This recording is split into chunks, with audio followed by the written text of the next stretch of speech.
Salam, salam dalam nama Tuhan Yesus Kristus. Kita akan mulai ibadah kita di minggu pagi ini. Yang memimpin ibadah kita pada pagi hari ini, Amang Situaje Sinaga, pengkhotbah, Amang Pendeta Evander Lumban Tobing, dan yang membaca warta saya sendiri, Situa B. Silitonga. Mari kita satukan hati, kita berdoa. Segala puji syukur kami ucapkan kehadirat-Mu ya Bapa di sorga, karena kasih setia Tuhan yang menyertai kami hingga pagi hari ini. Tuhan, kami akan mau memulai ibadah minggu kami, karena Tuhan yang menyertai kami, Tuhan yang datang untuk melindungi kami Bapa. Pada saat hari ini Engkau berikan hikmat buat Amang pendeta kami yang akan mewartakan berita firman Injil yang menjadi siraman rohani buat kami. Berikan kesehatan, dan juga buat Amang Sintua J. Sinaga yang memimpin ibadah kami pada pagi hari ini Bapak. Berikan sukacita dan berikan kesehatan Bapak, agar boleh ibadah kami ini berjalan dengan penuh hikmat dan penuh berkat yang daripada Tuhan. Sertai seluruh majelis yang bertugas pada pagi hari ini, terutama pemusik serta song leader Bapak. Sertai kami, berikan kami kesehatan, dan hanya ke dalam tangan-Mu kuserahkan segala kehidupan kami. Dalam nama Yesus Kristus kami berdoa dan mengucap syukur. Amin.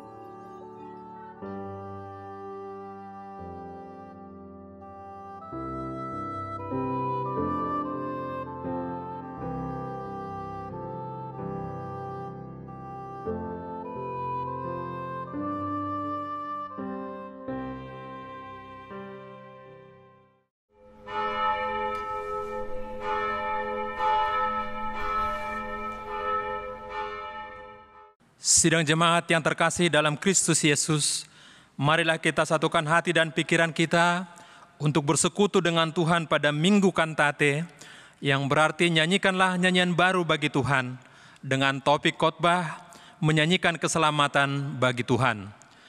Kita mulai ibadah kita dengan bernyanyi dari buku nyanyian nomor 565 ayat 1 dan 3.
Di dalam nama Allah Bapa dan nama anaknya Tuhan Yesus Kristus dan nama Roh Kudus yang menciptakan langit dan bumi. Amin. Nyanyikanlah nyanyian baru bagi Tuhan, sebab Ia telah melakukan perbuatan-perbuatan yang ajaib. Tuhan telah memperkenalkan keselamatan yang daripadanya, telah menyatakan keadilannya di depan mata bangsa-bangsa. Keselamatan telah dikerjakan kepadanya oleh tangan kanannya, oleh lengannya yang kudus. Haleluya. Haleluya, haleluya, haleluya.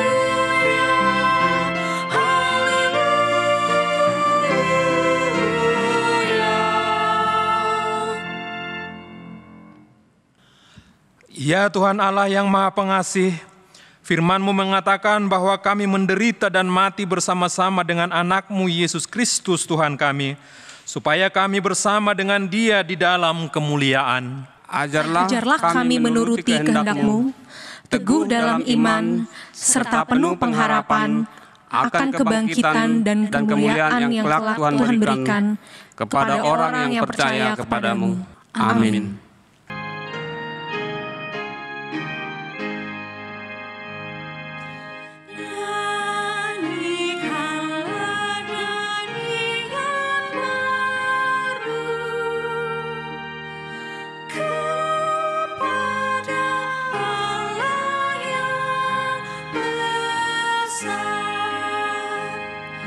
Dia berbuat kepadamu semua yang ajaib dan benar, dan Allah juga melakukan keselamatan dunia. Penuh bangsa menyaksikan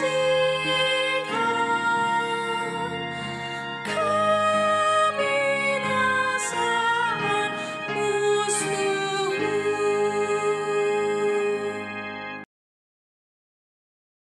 Dengarkanlah hukum Tuhan yang diambil dari titah ketiga dengan maksudnya. Titah ketiga, jangan menyebut nama Tuhan Allah dengan sembarangan, karena Allah akan menghukum orang yang menyalahgunakan namanya. Maksudnya adalah, kita harus takut serta kasih kepada Allah. Sebab itu, jangan mengutuki, mengumpat, memakai guna-guna, berbohong, menipu dengan memakai nama Allah. Sebab hanya dalam penderitaan, kesusahan dan di dalam doa, serta pujianlah kita layak menyebut nama Tuhan Allah. Demikian firman Tuhan, marilah kita memohon kekuatan untuk melakukan yang sesuai dengan hukum-Nya. Ya Tuhan Allah, kuatkanlah kami untuk melakukan yang sesuai dengan hukum-Mu. Amin.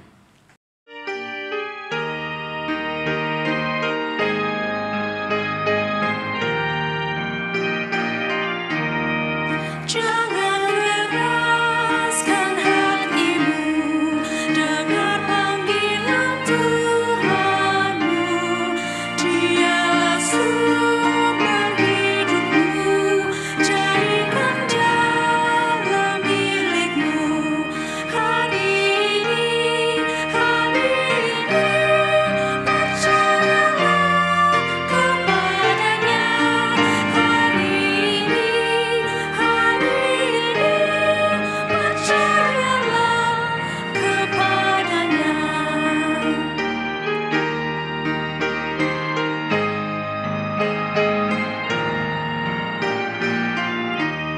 Sungguh besar pun dosamu, kau diberilah Tuhanmu.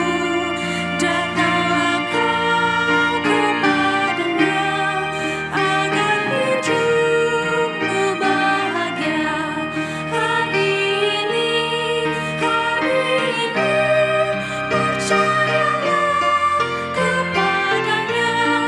Hari ini percayalah kepadanya.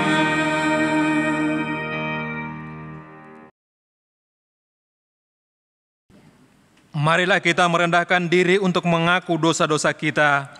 Kita berdoa. Ya Tuhan Allah Bapa kami yang Maha Kuasa dan Pengasih, Engkau tidak berkenan kepada kematian orang fasik, melainkan Tuhan berkenan kepada pertobatan orang fasik dari kelakuannya ke jalan yang benar supaya ia hidup. Oleh sebab itu, kami memohon kepadamu, jauhkanlah kami dari segala murka dalam hukum-Mu. Ampunilah dosa dan kesalahan kami, agar kami beroleh hidup di dalam kasih-Mu.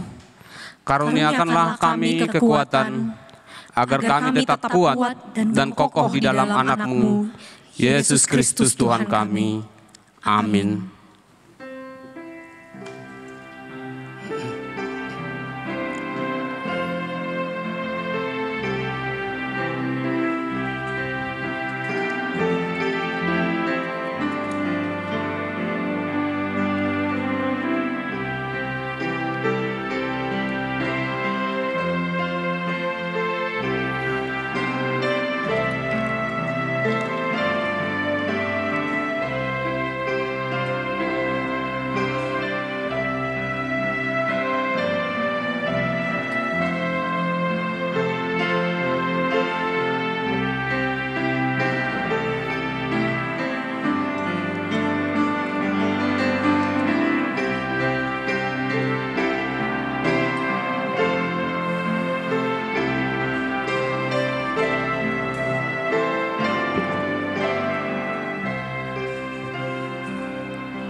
Marilah kita mendengar janji Tuhan tentang pengampunan dosa kita. Marilah kepadaku semua yang letih lesu dan berbeban berat. Aku akan memberikan kelegaan kepadamu. Pikulah kuk yang kupasang dan belajarlah kepadaku, karena aku lemah lembut dan rendah hati, dan jiwamu akan mendapat ketenangan. Sebab kuk yang kupasang itu enak dan bebanku pun ringan. Kemuliaan bagi Allah di tempat yang maha tinggi. Amin.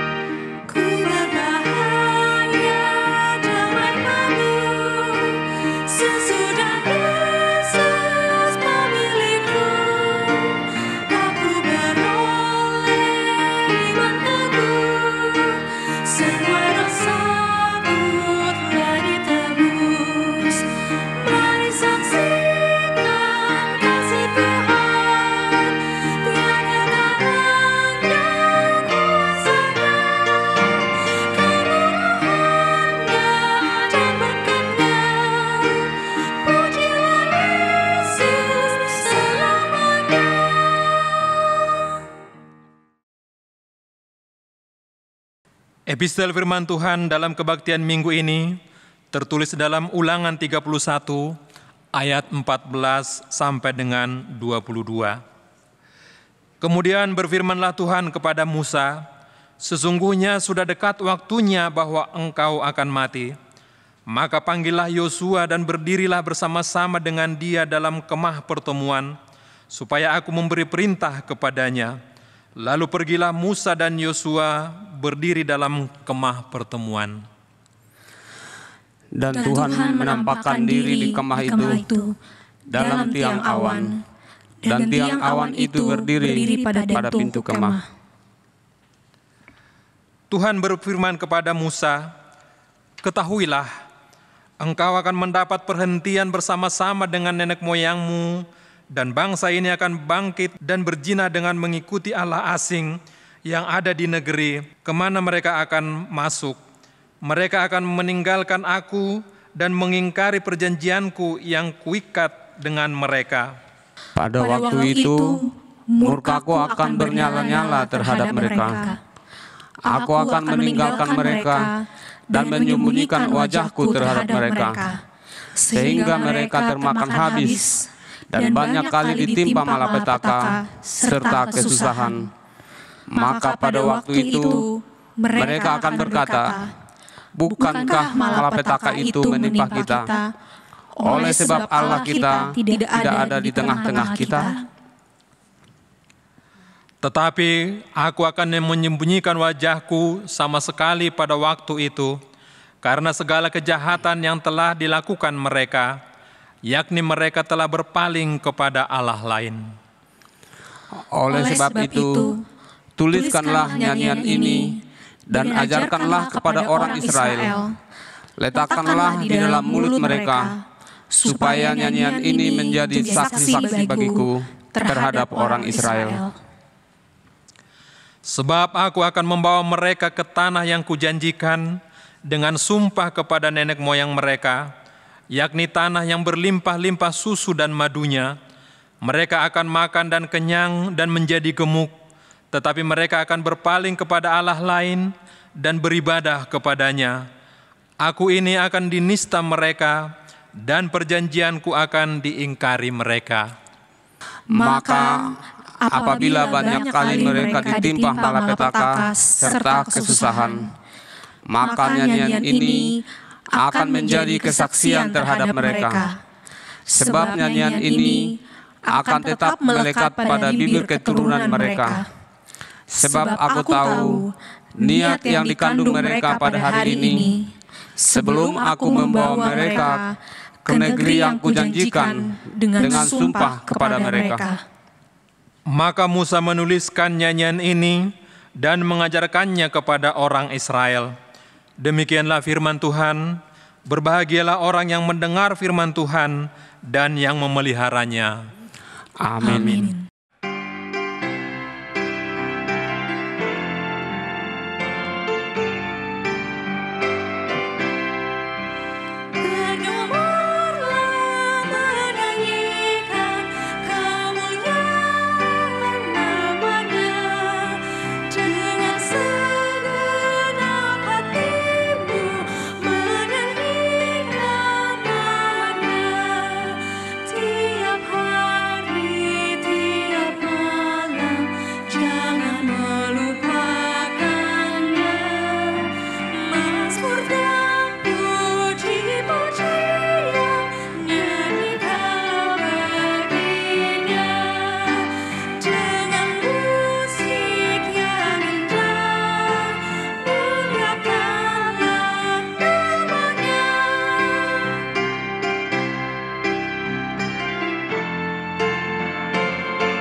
Marilah kita bersama-sama mengaku iman kepercayaan kita, sebagaimana teman-teman seiman di seluruh dunia, kita bersama-sama mengucapkannya. Aku percaya kepada Allah, Bapa yang Maha Kuasa, Khalik langit dan bumi. Aku percaya kepada Yesus Kristus, Anaknya yang tunggal Tuhan kita, yang dikandung daripada Roh Kudus, lahir dari anak darah Maria, yang menderita sengsara di bawah pemerintahan Pontius Pilatus, disalibkan, mati dan dikuburkan, yang turun ke dalam kerajaan maut. Pada hari yang ketiga, bangkit pula dari antara orang mati, naik ke surga, duduk di sebelah kanan Allah, Bapa yang Maha Kuasa.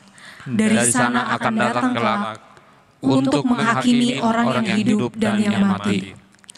Aku percaya kepada Roh Kudus dan adanya satu gereja yang kudus dan am, persekutuan orang kudus, pengampunan dosa, kebangkitan daging, dan hidup yang kekal.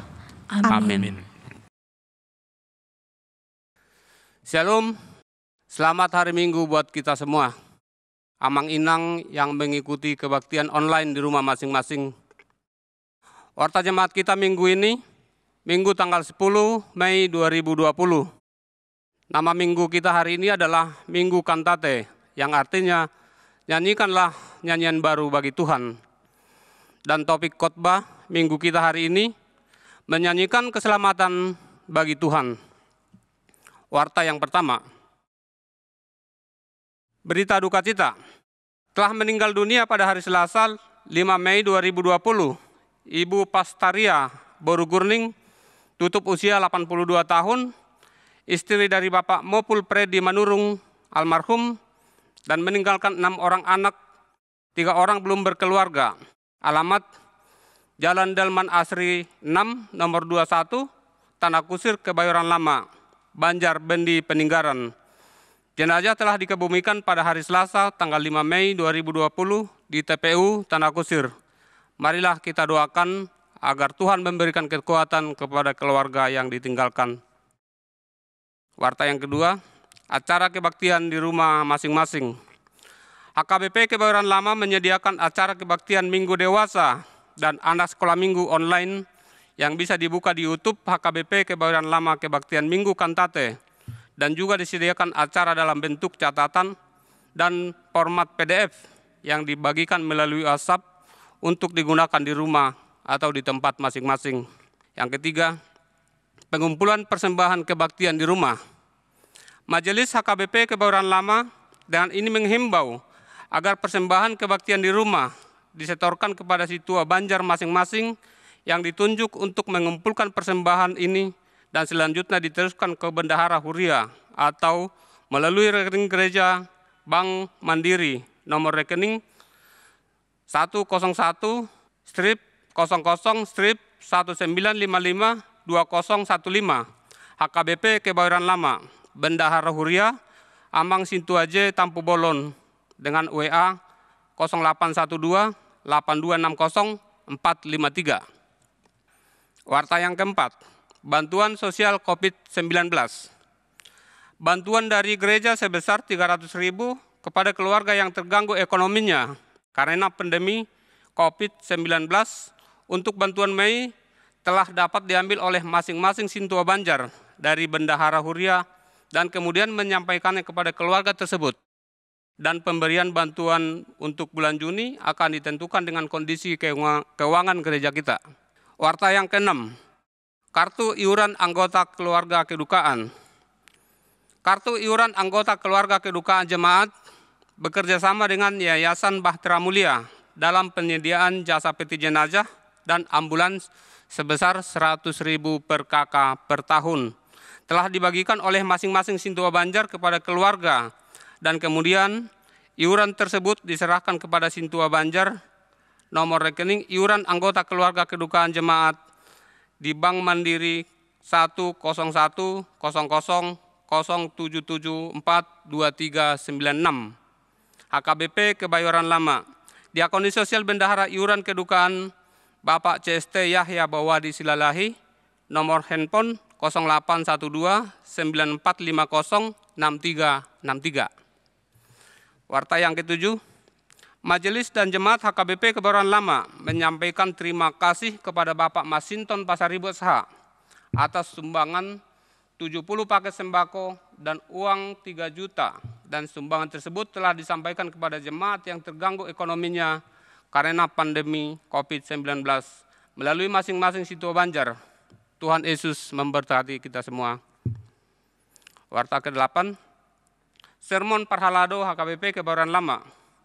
Sermon Parhalado HKBP Kebayoran Lama melalui telekonferensi Zoom akan tetap dilanjutkan menjadi setiap hari Selasa pukul 17.00 WIB. Dihimbau bagi seluruh Parhalado dapat mengikuti sermon yang dimaksud. Warta ke-9, Tok-Tok Ripe atau persembahan pembangunan. Sesuai rapat Huria pada tanggal 21 Desember 2019, diputuskan bahwa untuk menanggulangi pengembalian dana talangan Sopo Praja ialah dengan melanjutkan Tok-Tok Ripe tahap kedua Januari 2020 sampai dengan Desember 2020 sebesar 150.000 per bulan per kakak. Bagi jemaat yang belum melunasi Tok-Tok Ripe tahun 2019, dimohon untuk melunasinya. Bisa ditransfer ke Bank Mandiri nomor rekening 100-00-05-146962 HKBP Kebayoran Lama Bendahara Huria Pembangunan Sintuaje Tampu Bolon dengan nomor telepon 0812-8260-453. Atas kerjasamanya kami ucapkan banyak terima kasih. Demikian warta jemaat kita minggu ini. Tuhan Yesus memberkati kita semua.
Damai sejahtera Allah yang melampaui segala akal budi, itulah yang memelihara hati dan pikiran saudara sekalian di dalam Tuhan kita Yesus Kristus.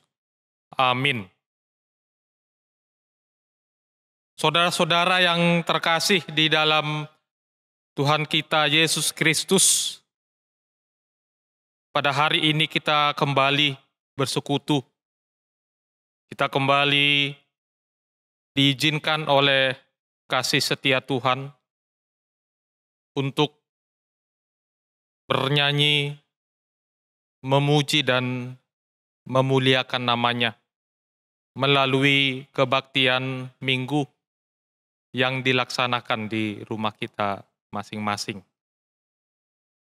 Dan untuk itu Bapak Ibu Saudara yang terkasih, pada hari ini Minggu Kantate, firman Tuhan diambil dari Wahyu 12 ayat 10 sampai dengan 12. Mari kita membacanya secara responsoria. Dan aku mendengar suara yang nyaring di sorga berkata, "Sekarang telah tiba keselamatan dan kuasa dan pemerintahan Allah kita, dan kekuasaan Dia yang diurapinya, karena telah dilemparkan ke bawah pendakwa saudara-saudara kita, yang mendakwa mereka siang dan malam di hadapan Allah. Dan mereka mengalahkan Dia oleh darah anak domba dan oleh perkataan kesaksian mereka, karena mereka tidak mengasihi nyawa mereka sampai ke dalam maut. Karena itu bersukacitalah, hai sorga, dan hai kamu sekalian yang diam di dalamnya. Celakalah kamu, hai bumi dan laut, karena iblis telah turun kepadamu dalam geramnya yang dahsyat, karena ia tahu bahwa waktunya sudah singkat." Demikian bunyi firman Tuhan. Saudara-saudara yang terkasih di dalam Tuhan kita Yesus Kristus, kitab Wahyu adalah kitab eskatologis, yang berarti kitab ini secara khusus menubuatkan atau menggambarkan tentang kejadian-kejadian yang akan terjadi di masa mendatang, khususnya kejadian-kejadian yang berkaitan dengan kedatangan Kristus yang kedua kalinya, atau sering kita dengar sebagai hari penghakiman atau hari kiamat. Kitab Wahyu ini ditulis oleh Rasul Yohanes, dia yang dihukum karena pemberitaan firman Tuhan.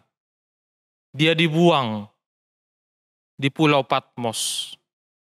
Tetapi menarik, di dalam pembuangan dan juga penderitaan yang dia alami, Yohanes mendapatkan karunia Tuhan. Yohanes diberikan anugerah untuk bernubuat atau untuk melihat proyeksi, gambaran tentang apa yang akan terjadi di masa-masa mendatang, khususnya tentang bagaimana kehidupan orang beriman. Dan disinilah kita melihat khususnya dalam Wahyu pasal 12 yang menggambarkan sebuah kejadian tentang pertarungan antara yang baik dan yang jahat, tentang kuasa atau kejahatan dari si iblis yang berupaya untuk menjatuhkan kehidupan orang-orang beriman. Di sini digambarkan di dalam Wahyu pasal 12 tentang perempuan dan naga.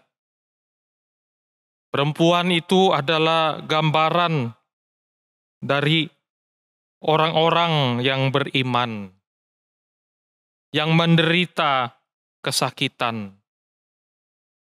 Dan naga adalah gambaran dari si iblis,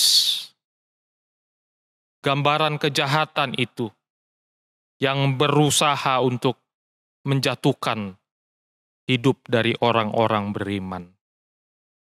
Maka di sini kita melihat bagaimana Yohanes sesungguhnya dia menggambarkan tentang kehidupan jemaat atau orang-orang beriman.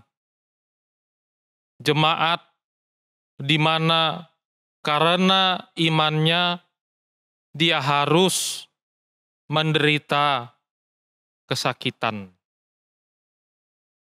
Dan itu semua adalah hasil kejahatan si iblis.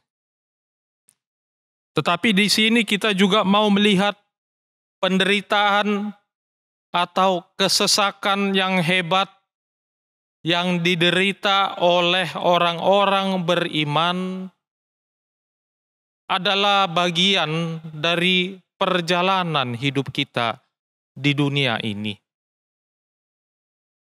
Tidak benar kalau ada orang mengatakan orang Kristen hidupnya pasti enak. Ikut Tuhan Yesus hidupnya pasti nyaman, bahagia selalu, penuh dengan sukacita. Tetapi kita juga mau melihat bahwa orang Kristen juga mengalami banyak penderitaan, banyak kesakitan, banyak kekecewaan, banyak kehilangan. Lalu yang menjadi pertanyaan adalah, apakah penderitaan itu menjadi ujung hidup manusia? Tidak, saudara-saudara. Hidup kita tidak akan berakhir pada penderitaan. Tetapi hidup kita akan berakhir atau berujung kepada kemenangan atau sukacita. Itulah yang mau disampaikan Yohanes kepada kita semua, orang-orang yang beriman. Apakah di tengah-tengah penderitaan itu kita masih mampu untuk bernyanyi, memuliakan Tuhan, seperti tema minggu ini, Minggu Kantate. Saudara-saudara yang terkasih dalam Tuhan Yesus Kristus, di sini kita melihat bagaimana penderitaan itu direspon oleh Tuhan dengan yang namanya sukacita. Dan kita melihat di dalam Wahyu 12 ayat 10 dan ayat 11 bagaimana anugerah keselamatan yang diberikan oleh Allah.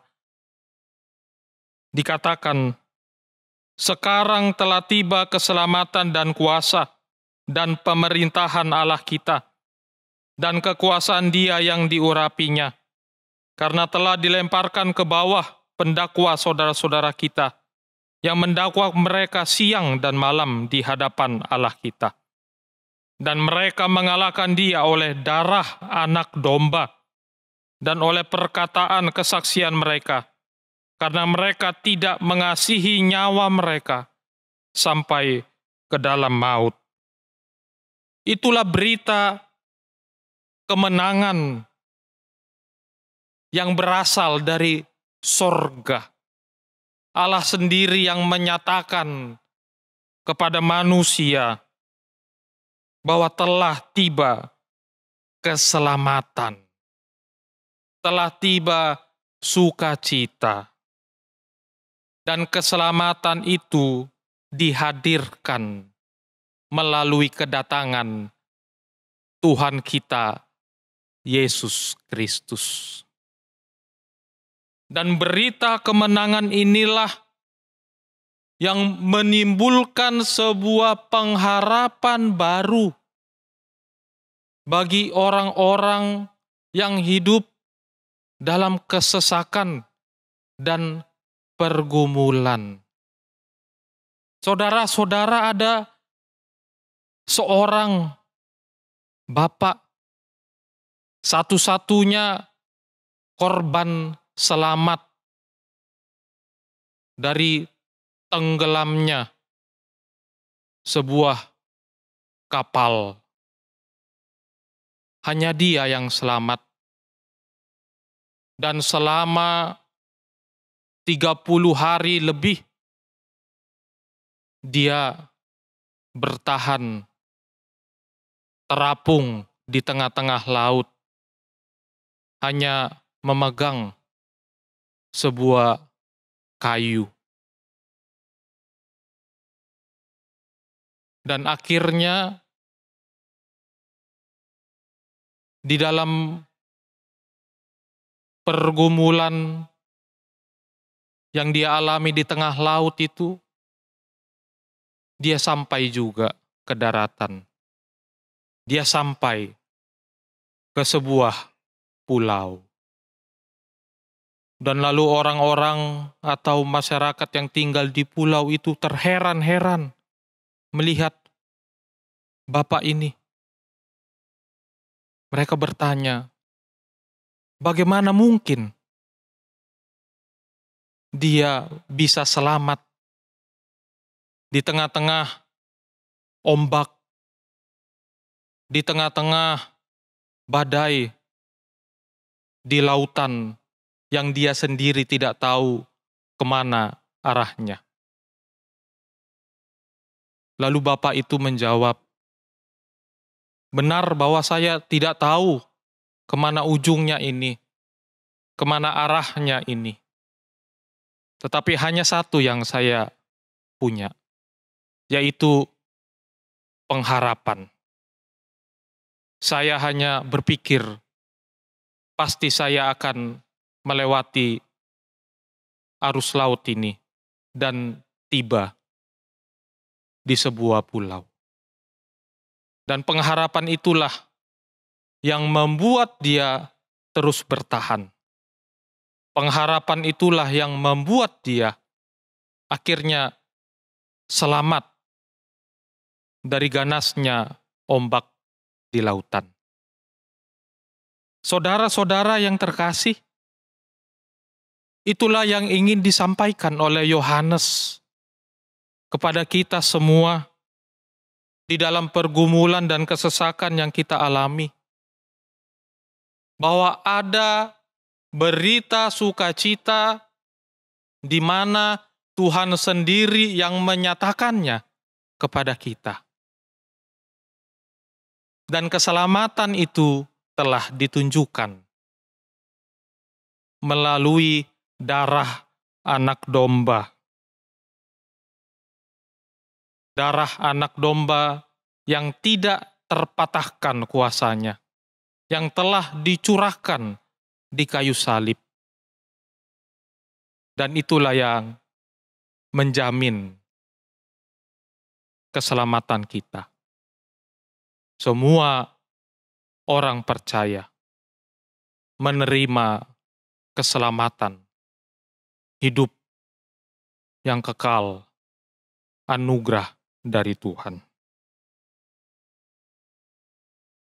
Dan oleh karena itu Bapak Ibu, saudara-saudara yang terkasih dalam Tuhan kita, Yesus Kristus, melalui firman Tuhan pada hari ini, ada dua hal yang mau kita lihat. Pertama-tama, penderitaan adalah bagian hidup yang nyata dialami oleh setiap orang, tidak terkecuali oleh orang-orang beriman. Tetapi di sini kita mau melihat bahwa ternyata penderitaan tidak melulu berbicara tentang kesakitan, kesesakan, tentang hal-hal yang menyakitkan kita. Tetapi penderitaan juga adalah sebuah proses hidup yang membentuk dan menguji kita. Sehingga kita bisa katakan, penderitaan adalah salah satu ujian kenaikan kelas. Tanpa ujian, tidak ada kenaikan kelas. Dan itulah kehidupan orang beriman.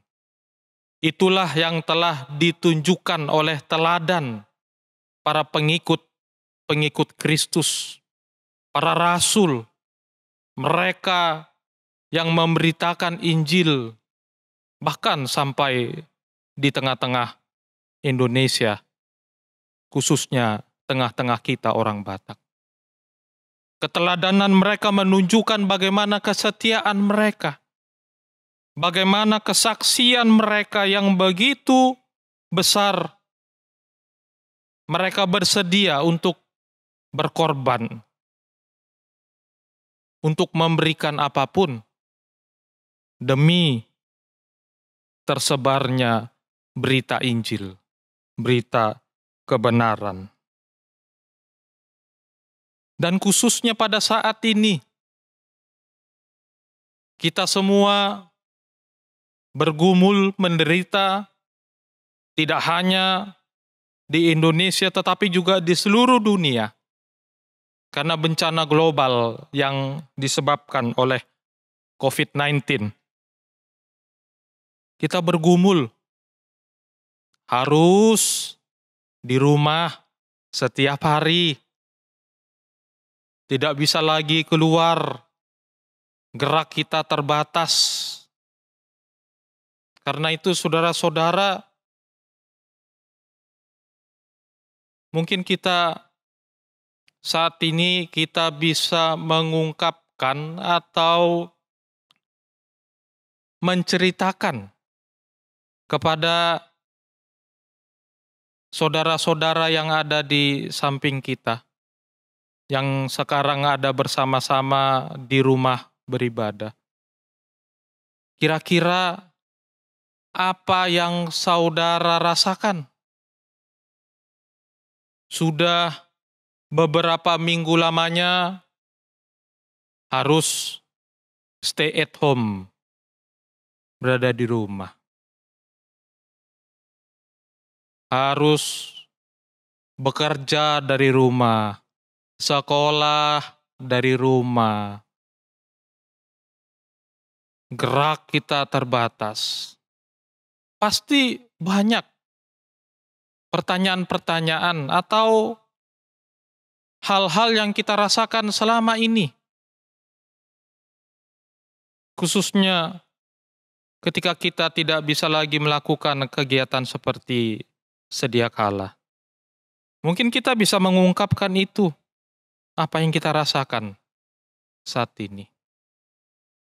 Mungkin kita bisa berangkat dari hal-hal yang kita tidak senangi. Hal-hal yang mungkin menurut kita negatif. Apa yang kita rasakan selama berada di rumah karena pandemi COVID-19. Lalu kalau kita sudah menceritakannya atau mengungkapkan itu, kita juga bisa beralih hal-hal positif yang membuat kita melihat, oh ternyata ada sebuah hal yang baru, ada sebuah makna yang begitu dalam yang disebabkan oleh pandemi ini. Jadi ibarat sebuah koin selalu memiliki dua sisi. Dan lalu kira-kira setelah kita menyatakan itu, mengungkapkan apa yang menjadi kekesalan, kemarahan, kekecewaan, lalu kita juga mengungkapkan apa yang menjadi pelajaran yang baru yang kita ambil. Kita bisa merumuskan sebuah hal yang baru di dalam hidup ini.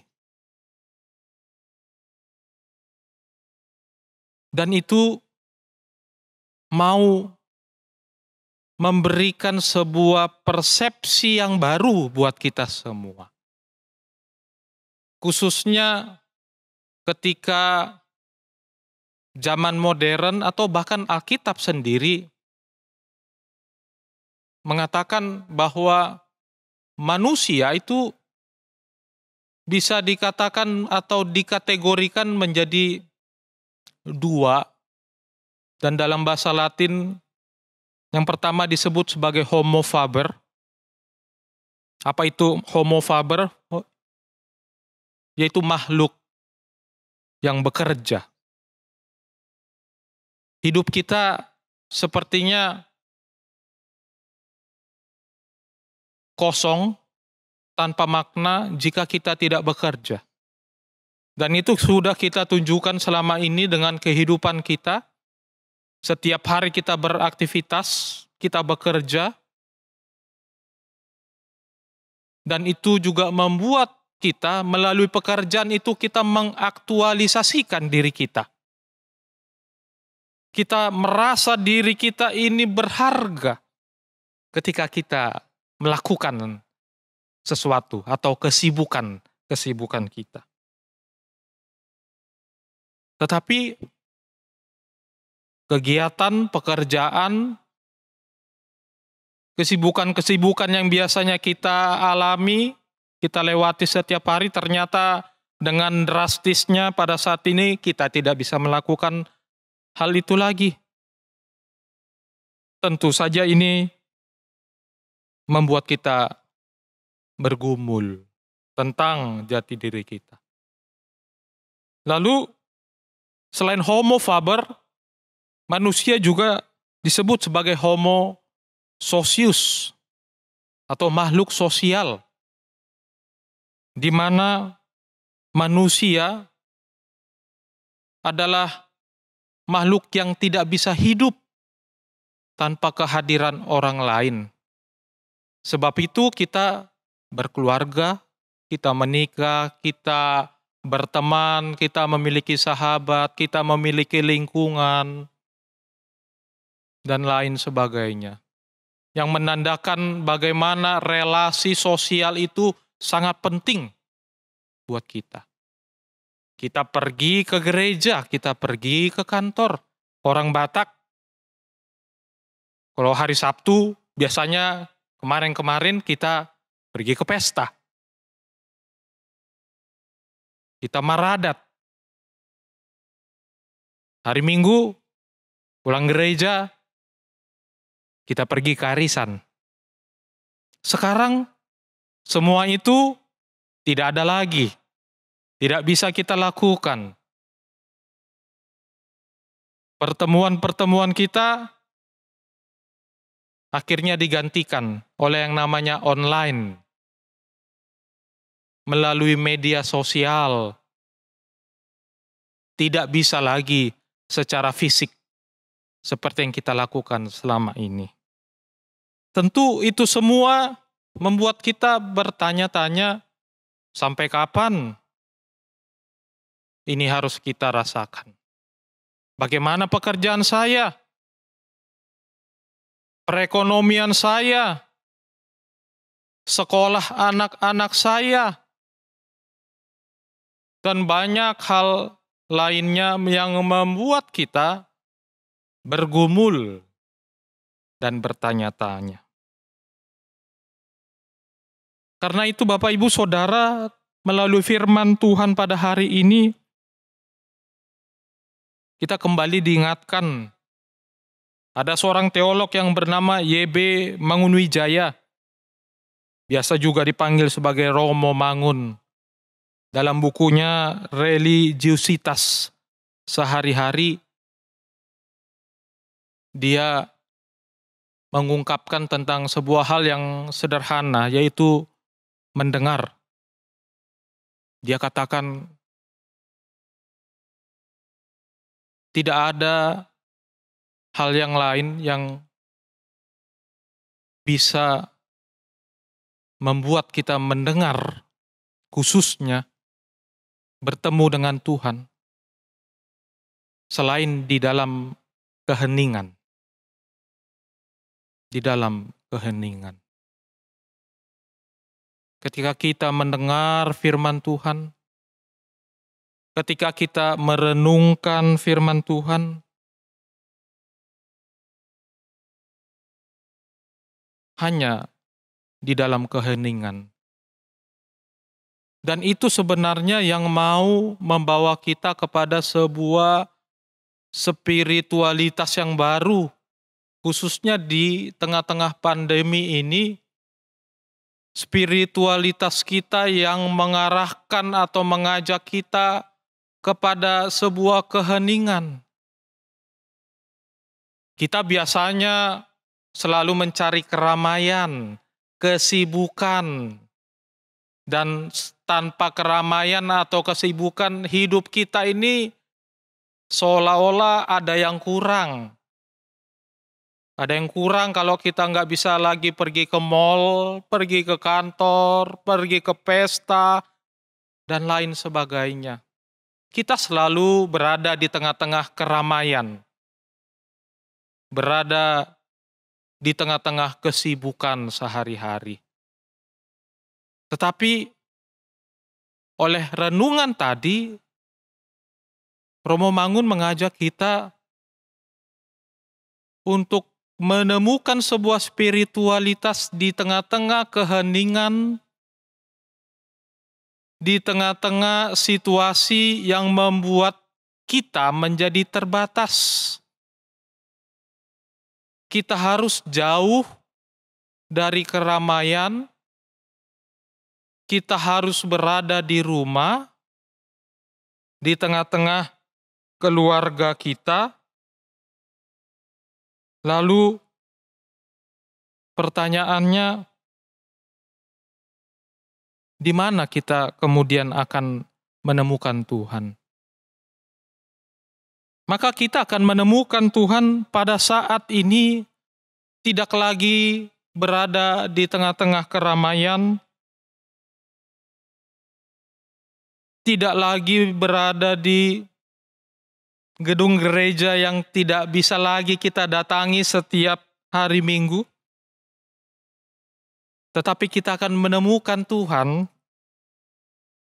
di dalam rumah kita masing-masing, di tengah-tengah persekutuan keluarga, dan menjadikan keluarga kita masing-masing sebagai rumah Tuhan. Huria Namet-met, gereja kecil, di mana Tuhan hadir dan menjadi pegangan hidup kita. Yang kedua, saudara-saudara yang terkasih dalam Tuhan Yesus Kristus, melalui firman Tuhan pada hari ini kita diingatkan kembali tentang pengharapan. Pengharapan itu harus selalu ada. Pengharapan itu ibarat sebuah api yang kecil, tetapi dia terus menyala. Dan pengharapan kita itu dijamin Yang menjamin adalah darah Kristus yang telah dicurahkan bagi keselamatan manusia. Maka melalui penderitaan, kekecewaan, dan ketidaknyamanan bisa kita rubah menjadi sebuah sukacita jika kita menghadapinya bersama-sama dengan Tuhan. Dan di dalam suasana batin itu, disinilah kita melihat bahwa Tuhan juga bekerja. Tuhan juga hadir di tengah-tengah penderitaan manusia. Maka kita mau melihat bahwa tentang Allah yang begitu mengasihi kita. Tetapi kasih sayang Allah tidak hanya diperlihatkan melalui penerimaan, melalui kebahagiaan semata. Allah juga menunjukkan kasih sayangnya melalui penderitaan dan pergumulan yang kita hadapi. Tuhan mendidik kita melalui penderitaan-penderitaan itu. Tujuannya supaya kita semakin mengenal siapa Dia. Dan hidup kita semakin seturut dengan kehendak Allah. Hal itu bisa kita lihat dari perjalanan hidup orang Israel. Yang penuh dengan lika-liku, yang penuh dengan pergumulan. Terkadang mereka menikmati sukacita besar, tetapi pada waktu yang lain mereka harus menghadapi penderitaan besar. Mereka dihukum berkali-kali, tidak hanya satu kali. Mereka dibuang ke Babel. Mereka menjadi budak di tanah Mesir. Tetapi semua itu Tuhan berikan kepada mereka supaya mereka dibentuk, dididik menjadi sebuah bangsa yang baru, bangsa pilihan Tuhan, bangsa yang menjadi perpanjangan tangan Tuhan. Demikian juga kita semua di dalam melihat masa-masa sulit ini, kita kembali menemukan sebuah pengharapan yang mau mengatakan kepada kita, di tengah-tengah penderitaan, kita juga masih bisa bernyanyi. Kita masih bisa berkantate, memuji dan memuliakan Tuhan. Dan itulah kekuatan orang beriman. Kekuatan orang beriman bukanlah pada situasi atau apa yang dia miliki, atau kekuatan hidupnya. Tetapi kekuatan orang beriman berasal dari Allah. Dan itulah yang terus membuat kita memiliki harapan, memiliki pegangan hidup. Dan kita yakin masa-masa sulit ini, walaupun kita tidak tahu kapan ini akan berakhir, tetapi yang pasti, masa sulit ini pasti akan berujung dengan indah. Dan itu yang menjadi pengharapan kita. Kita harus tetap hidup, kita harus tetap berjalan, kita harus tetap melihat ke masa depan. Bahwa ada sukacita besar yang menunggu kita di depan sana. Dan kita harus tiba ke masa depan itu. Dan kita tiba, kita berjalan bersama-sama dengan orang-orang yang kita kasihi.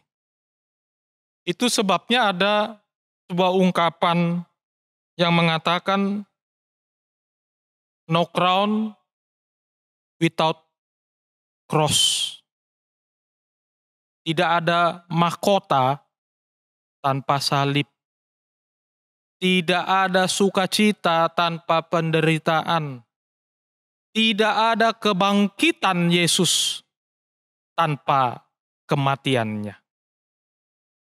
Maka sebagaimana Yesus yang menderita, mati, bangkit, dan menang untuk kita, maka kita juga sebagai pengikut-pengikut Kristus akan melewati hal itu. Kita juga akan menderita, kita juga akan mati, tetapi kita juga akan mengalami kebangkitan dan mengalami sukacita besar, di mana sukacita itu bukanlah berasal dari dunia yang fana ini, sukacita yang bisa habis, tetapi sukacita kita berasal dari Allah, sukacita sorgawi. Karena itu Bapak, Ibu, Saudara-saudara yang terkasih di dalam Tuhan kita Yesus Kristus, firman Tuhan memberi kita sebuah pengharapan, berita kemenangan, berita sukacita. Hidup kita dijamin oleh darah anak domba Kristus yang telah berkorban untuk kita. Untuk itu, jangan menyerah dan putus asa. Mari kita melewati masa-masa sulit ini dengan 3 kata: hadapi, jalani, dan syukuri. Mari kita hadapi ini dengan iman yang teguh. Mari kita jalani di dalam pengharapan atas sukacita yang Tuhan berikan kepada kita. Dan syukuri hidup kita apa adanya. Karena hanya dengan bersyukurlah kita bisa bersukacita. Apapun pergumulan kita saat ini, apapun kesesakan, kekecewaan yang kita hadapi pada saat ini. Hadapi, jalani, dan syukuri. Ingat bahwa kasih setia Tuhan lebih besar dan lebih kuat dari segala-galanya. Tuhan Yesus memberkati. Amin. Mari kita berdoa. Bapa di sorga, Bapa yang penuh dengan kasih setia, di dalam penyertaan-Mu kami boleh menjalani kehidupan kami. Dan kami mau mensyukuri itu semua, bahwa sampai saat ini kasih setia Tuhan tetap menyertai kehidupan kami. Dan itulah yang membuat kami bisa menyanyikan nyanyian yang baru, walaupun kami hidup di tengah-tengah kesulitan, di tengah-tengah pandemi yang disebabkan oleh COVID-19. Betul bahwa kami begitu bergumul, begitu berat di tengah-tengah situasi pada saat ini. Tetapi kami kembali diteguhkan melalui kebenaran firman Tuhan yang memberikan kepada kami berita sukacita, pengharapan melalui firman-Mu, di mana Kristus telah hadir, Kristus telah menang, Kristus telah menebus kami, dan Kristus juga yang menyertai perjalanan hidup kami, hari-hari kami. Dan biarlah kami menjalani masa-masa sulit ini dengan penuh pengharapan, iman yang teguh kepada Tuhan Yesus Kristus. Dan kami yakin Bapa di sorga, bahwa kesulitan-kesulitan yang kami alami pada saat ini, itu merupakan sebuah ujian. Ujian yang akan menumbuhkan iman percaya kami, yang semakin mematangkan kehidupan kami, mendewasakan kami, membuat kami semakin mengenal pemeliharaan Tuhan, dan semakin hidup seturut dengan kehendak Tuhan. Kami percaya bahwa Tuhan membentuk kami melalui banyak hal, melalui kesulitan-kesulitan, juga melalui berbagai kegembiraan. Karena itu kami serahkan Bapa pergumulan yang dihadapi dunia pada saat ini yang disebabkan oleh COVID-19. Tuhanlah yang memulihkan dunia ini, membaharui dunia ini. Orang-orang yang mengalami penderitaan, kesesakan, sakit penyakit, kehilangan, duka cita, dan lain sebagainya.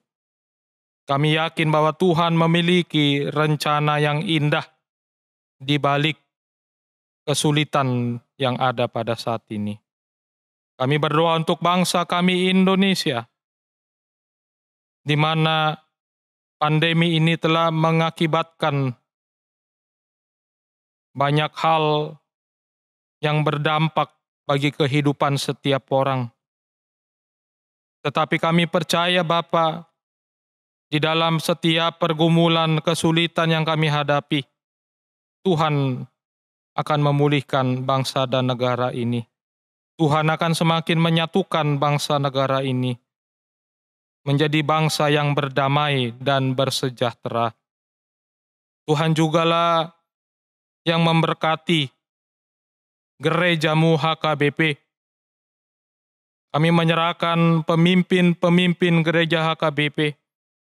Engkaulah yang menyertai mereka semua, memberikan kesehatan dan kekuatan bagi seluruh pelayan-pelayan di tengah-tengah gereja HKBP, baik para pendeta, guru huria, diakones, di Belfro, evangelis, dan para sintua, mereka yang melayani di tengah-tengah gerejamu. Engkaulah yang memakai kami semua sebagai perpanjangan tangan Tuhan untuk menjadi berkat, terutama di masa-masa sulit ini, supaya kami boleh memberikan penghiburan, memberikan peneguhan bagi mereka yang berharap kepada Tuhan. Kami berdoa Bapa di sorga untuk gereja HKBP Kebayoran Lama ini. Engkaulah yang memberkati kami semua, pendeta, resort, para parhalado, seluruh jemaat Tuhan, dari yang paling kecil sampai kepada para orang tua. Berkati kami semua, berikan kesehatan, jauhkan dari segala sakit penyakit, dari segala yang jahat. Dan Engkaulah Tuhan yang memelihara kehidupan jemaat-Mu dari saat ini sampai selama-lamanya. Kami berdoa Bapa di sorga untuk berbagai pengharapan, berbagai pergumulan di tengah-tengah jemaat-Mu ini. Tuhanlah yang melihat, Tuhan yang mendengar, dan Tuhan juga yang menganugerahkan bagi kami semua, kami masing-masing, supaya kami boleh semakin mengenal kehendak Tuhan, dan kehendak Tuhan sajalah yang terjadi atas kami semua. Dan kami meyakini rencana Tuhan adalah rencana keselamatan, rencana yang terbaik buat kehidupan kami semua. Bapa di sorga, kami mengingat jemaat Tuhan yang berada dalam keadaan sakit, yaitu Zevanya Natania Nauli yang dirawat di Rumah Sakit Premier Bintaro, Nyonya Agultom Joyce Borusiahaan yang dirawat di Rumah Sakit Hermina Depok, Nyonya Renis Matupang Boru Purba dirawat di Rumah Sakit Umum Daerah Depok, Bapak Pendeta WK Siahaan, Nyonya Pendeta WK Siahaan Boru Tampunan, Nyonya Dinar Simanjuntak boru pangaribuan, Sintua Nyonya Purba boru Manalu, Nyonya Z Sianturi boru Siahaan, Bapak Tony Nahal Hutapea, Bapak Rapen Manulang, Nyonya Situmorang, serta Ulina boru Simanjuntak, Nyonya Deha Simanguncong boru Simanjuntak, Bapak Pendeta DP Panjaitan, Bapak Sintua PTD Sihombing, Dr. Erna Lumban Tobing, Bapak JH Manurung, Bapak RI Situmorang, Nyonya Mauli Hutapea boru Simanjuntak, Bapak Fernando Simanjuntak, Nyonya Kartini Sian boru Pangaribuan, Nyonya Situa Siregar boru Siburian, Nyonya Saur Mas Delina Butar-Butar boru Sirait. Kami serahkan mereka semua ke dalam tangan pengasihan Tuhan. Tuhanlah yang memulihkan mereka dari sakit penyakit mereka. Tuhan yang memberkati jasmani juga rohani mereka, sehingga melalui perawatan, melalui yang mereka terima, baik obat-obatan, baik makanan dan minuman, semuanya boleh menjadi perpanjangan tangan Tuhan untuk memberikan kesehatan, pemulihan bagi mereka semua, sehingga kami semua boleh kembali berjumpa untuk bersekutu, memuji dan memuliakan nama Tuhan. Terima kasih Bapa di sorga. Itulah doa yang kami naikkan kepadamu. Hanya di dalam nama anak-Mu, Tuhan Yesus Kristus, Tuhan dan Juru Selamat kami. Kami berdoa dan mengucap syukur. Amin. Kita akan mengumpulkan persembahan kita. Kita bernyanyi dari buku nyanyian nomor 453, ayat 1 dan 2.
Marilah kita berdoa untuk menyerahkan persembahan kita kepada Tuhan.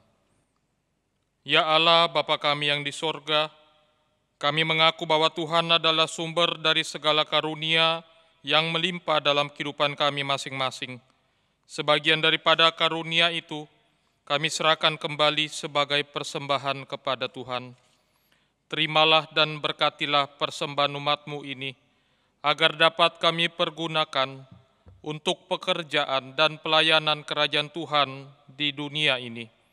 Bukalah hati kami untuk mengenal betapa banyak berkat dan karunia yang kami peroleh dari Tuhan, supaya kami senantiasa bersyukur kepadamu. Di dalam nama Yesus Kristus Tuhan kami. Amin.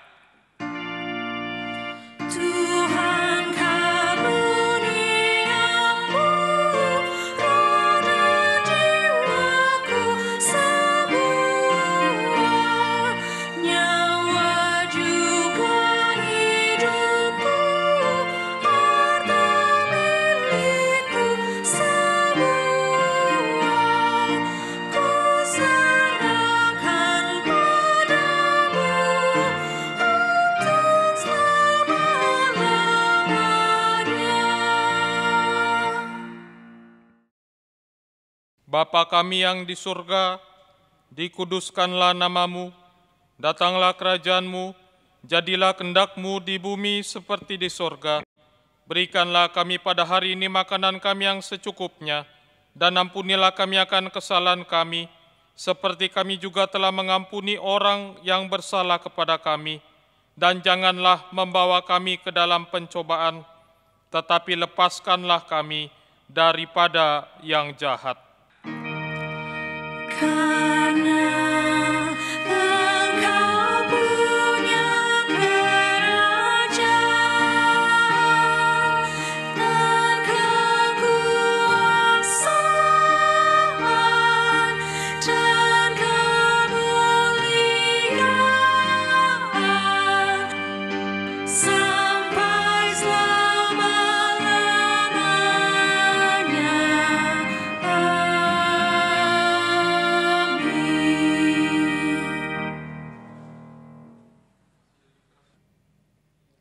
Tuhan memberkati engkau dan melindungi engkau.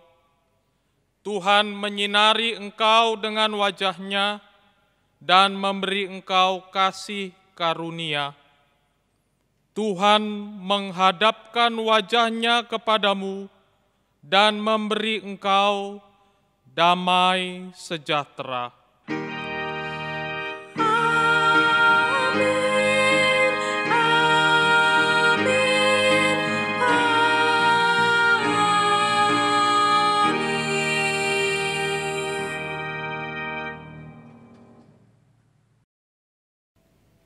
Selamat hari Minggu untuk kita semua. Tuhan Yesus memberkati. Horas. Puji Tuhan, ibadah kita sudah berjalan dengan baik. Mari kita tutup dengan doa. Kita berdoa.